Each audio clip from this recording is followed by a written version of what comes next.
What's up, guys? Welcome to Touchdown Talk, where everything and anything football goes. I'm your host, Jason, and today we're going to be recapping all the news from the past weekend, from Friday night all the way to Monday afternoon, roughly around 3 p.m. Eastern Time. So we're going to get started right there with Saturday. Not a lot of news Friday after our previous episode of NFL News in under 10 minutes. So we're going to kick off with Saturday, and that is Eli Manning talking about Daniel Jones and believing that the New York coaching staff will help Daniel Jones reach his potential in a make-or-break year for Daniel Jones. Now, Eli said, and I quote, "I think with Coach Brian Daboll and what they're doing and that staff and general manager, Deshaun, having been around the facility, some the atmosphere has changed. So I'm excited for Daniel. I know he's worked extremely hard, and you know he's been through a lot of offenses, a lot of coaching changes, so hopefully this can be the right one." Now, this is what Manning told Rhett Lewis of NFL Network. So obviously Manning was there with Daniel Jones before he did leave the Giants and retire. So he knows how Daniel Jones plays. Obviously Manning, all his career he was with the Giants. He knows the team very well. He knows the organization. But since he's left a lot of change, a lot of turmoil, a lot of turnover with players, so Daniel Jones still there at quarterback. So now the Giants have to figure out if Daniel Jones is the guy. And this is probably going to be the last year they have him.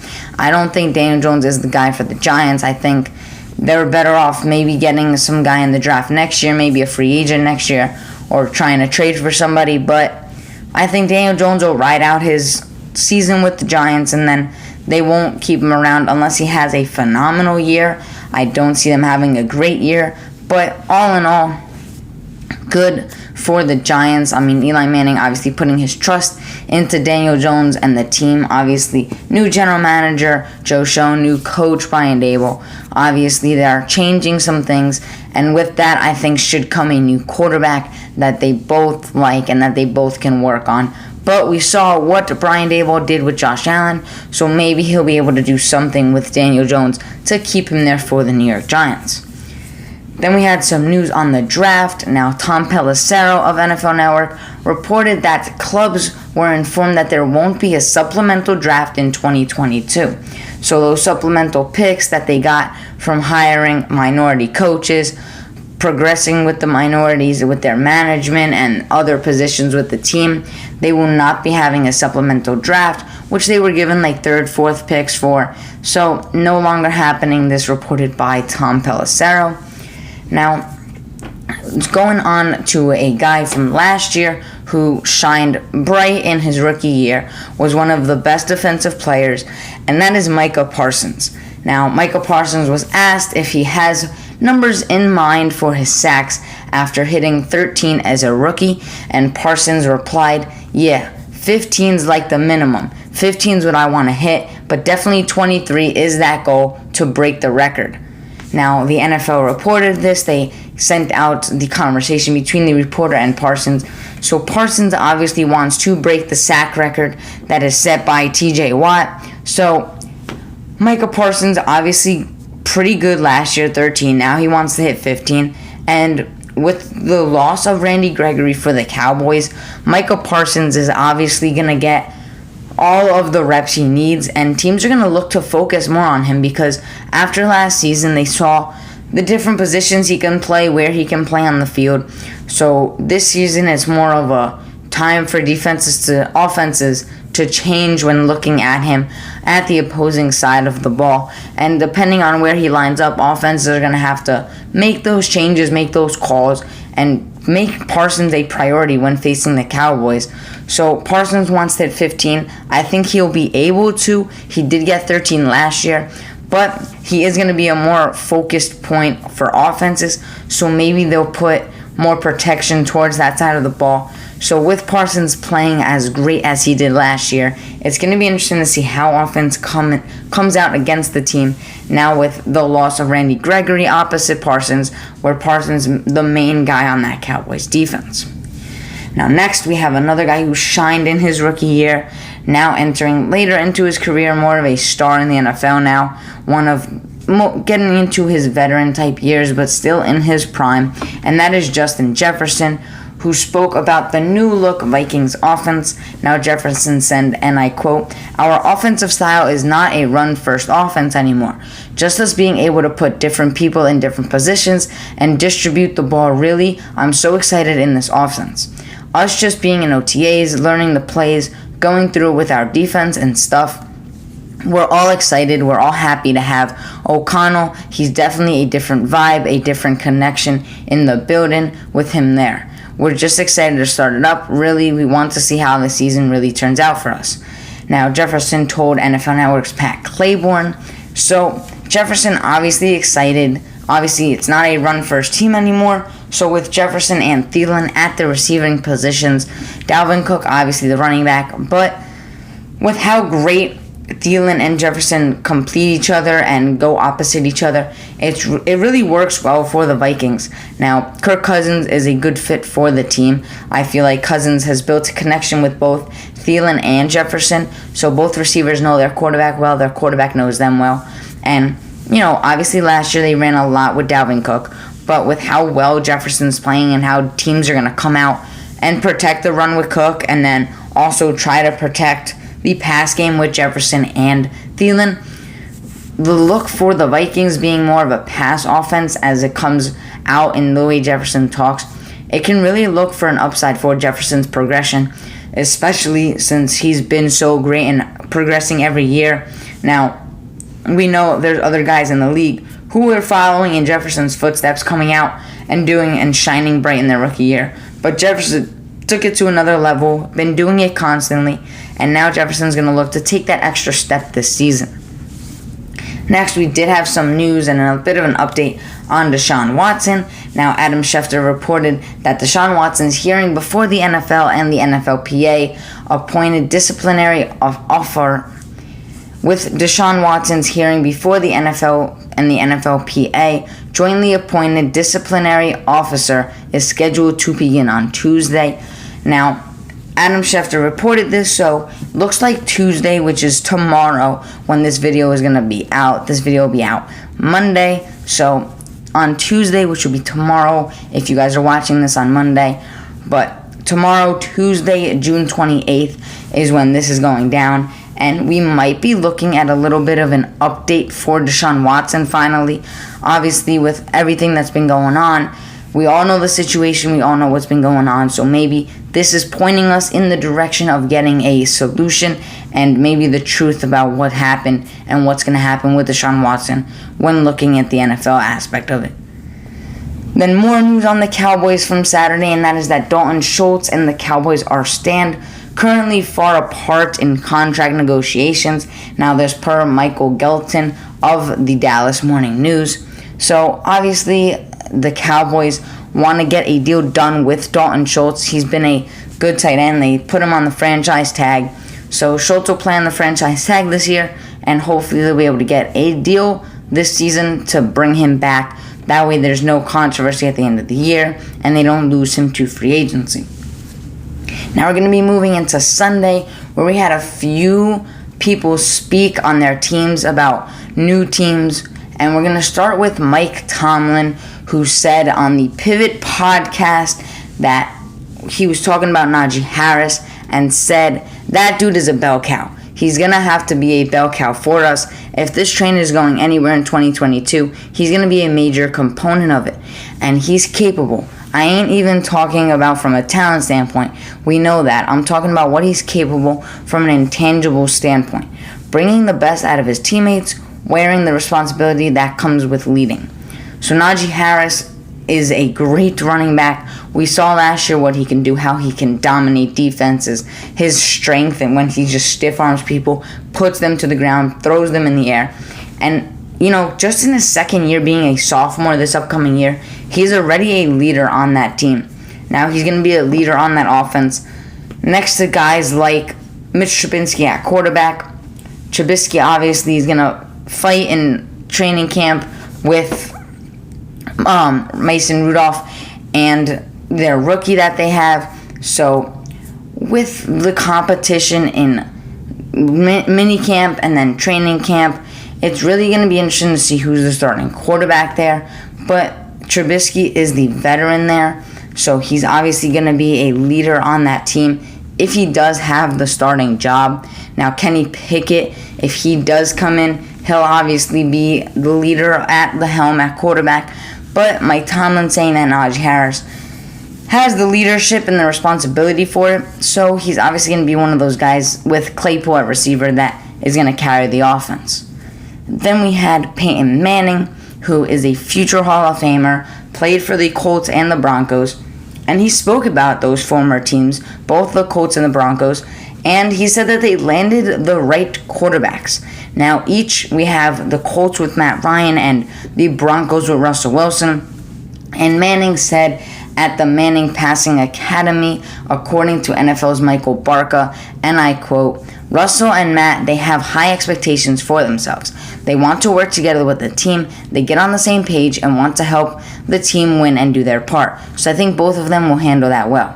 Now, obviously we've seen Russell Wilson. He is a Super Bowl champion. Matt Ryan, a future MVP in the league. So both of these guys, I think, landed in the perfect situation.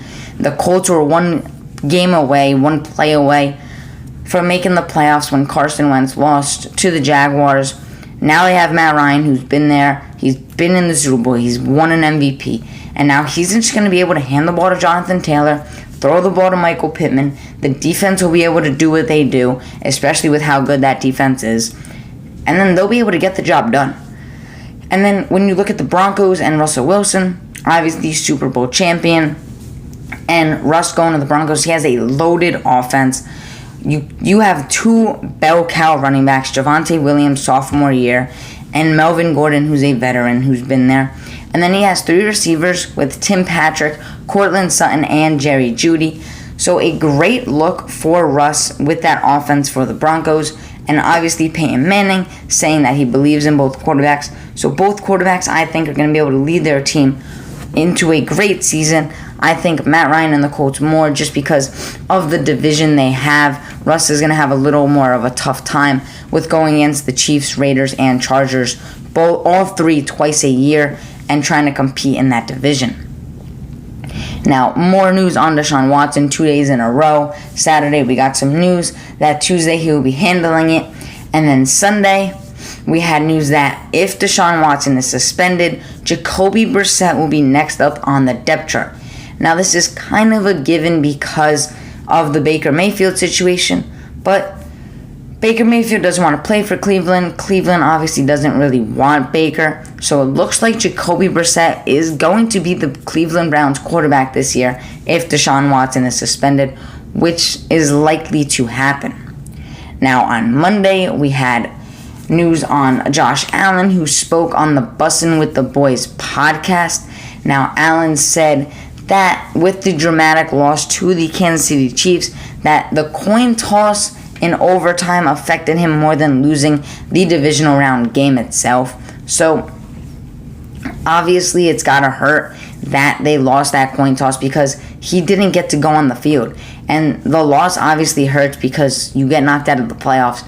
But the coin toss lost more because it really took the game out of his hands, and he couldn't be the one to lead his team on the field. He couldn't be the one to control what happened, and that's why I think that affected him a little bit more, just because Allen, the player he is, the quarterback he is, the leader he is, he's going to want to be the guy that really lead his team and get the job done for his team.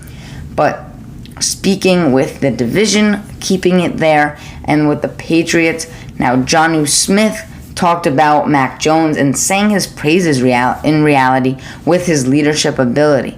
Now, Jonnu Smith said, and I quote, "Mac is definitely one of the most goofiest guys in the locker room, to be honest, but when he steps on the field, he's a different character. He's just got so much ability and so much dog in him. Once he flips that switch, he's a whole different character. Some guys don't know how to cut that on and cut that off when it's time to do it. He's so young, he's poised, he got a little swagger to him. Man, I'm just glad he's throwing us passes. That's my guy." Now, Jonnu Smith said this on Good Morning Football, according to Kevin Patra. So, Jonnu Smith saying praises of Mac Jones. We saw what Mac Jones did in his rookie year. And it was just a great class last year. I mean, we're talking about all of these guys who played last year and are now coming into their second years already being leaders for their team, like Najee Harris, like Mac Jones, Jamar Chase with the Bengals. So Mac Jones led the Patriots to the playoffs last year, and now with a different look offense, they had a bit of a change. They lost their offensive coordinator, Josh McDaniels, to the Raiders. So it's going to be a bit of a change for the offense. But obviously, Mac Jones has the team's leadership. He has the team's trust. So Mac Jones is going to look to lead the Patriots to another playoff, maybe another dynasty that they had with Tom Brady. Now here we go with more news on Deshaun Watson. Now, Jake Trotter reported that a lawsuit has been filed against the Houston Texans, claiming the organization enabled Deshaun Watson's alleged acts of sexual assault and misconduct when he was with the team. Attorney Tony Busby, who represented 24 of the women in their lawsuits against Watson, released a statement Monday saying he expects many more lawsuits against the Texans. Now, Jake Trotter reported this on his Twitter, and what's really interesting about this aspect of it is with all the situation and all of the news around Deshaun Watson, there's a different side to it, which is the Houston Texans. And now with Deshaun Watson kind of getting off the hook, he wasn't processed with anything. He had 2 grand juries announce that he was innocent. So if nothing else happens with Watson, I think that all the accusations, all the information that we have, it's really going to turn against the Texans now because he was with the team. So now it could be that, as this says, it claimed the organization enabled Deshaun Watson. So a lot of information on Deshaun Watson. Now with Deshaun Watson not really getting a penalty in the eye of the law, maybe they turn that to the Texans and force another look at it, another case, and we'll see what happens with that. Now, moving on to Deshaun Watson himself, Ian Rappaport said on the Pat McAfee show that Deshaun Watson is going to meet on Tuesday and perhaps Wednesday in person with the third-party arbitrator. This is the first time where a resolution is imminent. Now, I will link the Pat McAfee show down below. Now, this was on Monday's episode of the Pat McAfee show, Monday's show. So I will link that down below so you guys can watch the show if you want, and then you guys can see where Ian Rappaport is and hear Ian Rappaport talk. So I'll link that down below. But it does seem, as Adam Schefter reported, and then now Ian Rappaport reported, that Tuesday and Wednesday we might be getting an answer on a suspension about Deshaun Watson and what his future in the NFL is going to look like. And then the last bit of news that we had coming into Monday morning, Monday afternoon, is that Luke Kuechly is returning to the Carolina Panthers, but this time as a member of their radio broadcast team. Now, Kuechly will be joining play-by-play announcer Anna Schroff and either Jordan Gross or Jake Delhomme for 7 games this season. So Kuechly, obviously an all-time great for the Carolina Panthers, for that defense, helped them achieve Super Bowl appearance. So obviously they lost that game to the Broncos, but Luke Kuechly always will go down in history as one of the best Carolina Panthers of all time and one of the best linebackers of all time. So we'll now go back to Carolina, but this time to join the radio broadcast team to call a few games for that team. Now that is going to be it for this weekend NFL recap. I will link my other episode down so you guys can check out last week's episode if you guys do want to go check that out. I had 4 episodes so far of NFL news in under 10 minutes. Now, this is our NFL weekend recap, not under 10 minutes, so it is our NFL weekend recap. So if you guys enjoyed, drop a like, and then you guys can go check out the other episodes that will be linked. Obviously, as always, these designs will be linked to the Instagram. That will be in the description, as well as the TikTok, which you guys can go see where there will be daily videos, and this YouTube's Instagram where clips from every episode will be thrown out onto the Instagram and onto the TikTok. So if you guys enjoyed this episode and want to come back, I will see you guys next time. That will be Wednesday's episode of NFL News in under 10 minutes.